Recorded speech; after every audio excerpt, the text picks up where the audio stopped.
Yang Berhormat Datuk Seri Ibrahim Podikson. Yang Ketua, soalan kedua.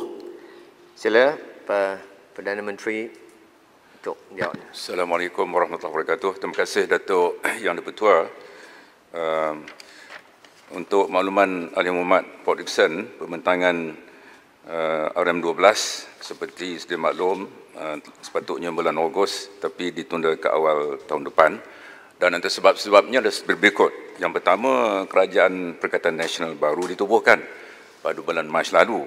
Perdana Menteri baru, menteri pun ada yang baru, beberapa kementerian telah disusun semula. Wawasan PN pun berbeza daripada kerajaan dahulu.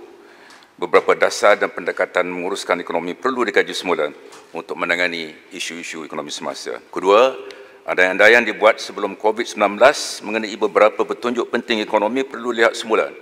Ini termasuklah kadar pertumbuhan ekonomi dunia. Dulunya dianggarkan negatif, dulunya dianggarkan positif 3.5%.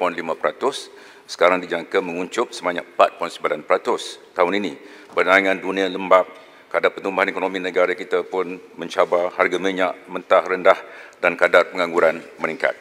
Ketiga, Datuk Yang Dipertua, pandemik COVID-19 ini telah memberi kesan besar kepada ekonomi dunia.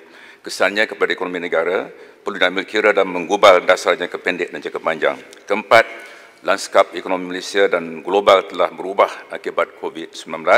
Umpamanya peranan ekonomi digital semakin penting, industri pelancongan dan PKS akan mengambil masa sebelum mengalami pemulihan. Security makanan ataupun food security perlu diberi lebih perhatian pada masa ini.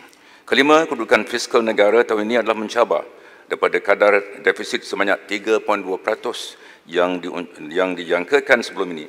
Kadar ini dijangka meningkat kepada 5.8% hingga 6% pada tahun 2020.